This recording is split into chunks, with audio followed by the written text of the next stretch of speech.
The only open statewide office on the November ballot is Secretary of State. And that's a position that could impact every driver in Illinois, many who dread having to renew that license or get new plates. So CBS 2 political investigator Dana Kozlov talked with both candidates to ask what they would do to improve those services. A few months ago, they wasted literally 2 full days of my wife's. Republican Secretary of State candidate Dan Brady got an earful from a frustrated driver who showed up at this Elston SOS facility to find it closed, despite a website stating it was open. Brady, though, I'm running for Secretary of State in Illinois to improve these type of things. Brady is running against Democratic challenger Alexi Giannoulias. Both put enhanced online services at the top of their priority list if they win. We've been focused on our Skip the Line program, where people can schedule an appointment and get to the front of the line.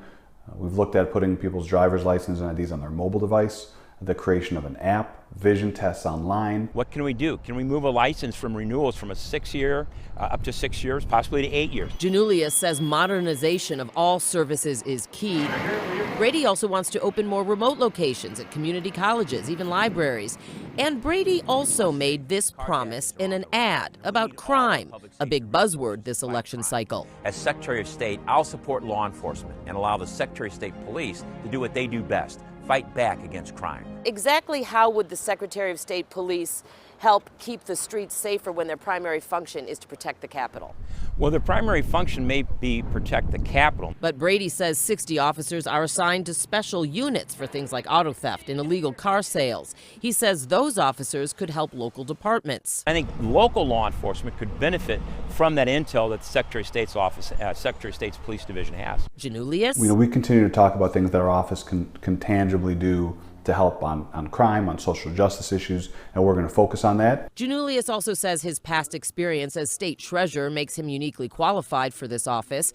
Brady, a state rep from Bloomington, also touts his business and county service as important qualifications. Biden's letting China be rewarded. Brady also voted for President Donald Trump in 2020, who is a vocal election denier. So I asked Brady, if he loses, would he jump on that bandwagon?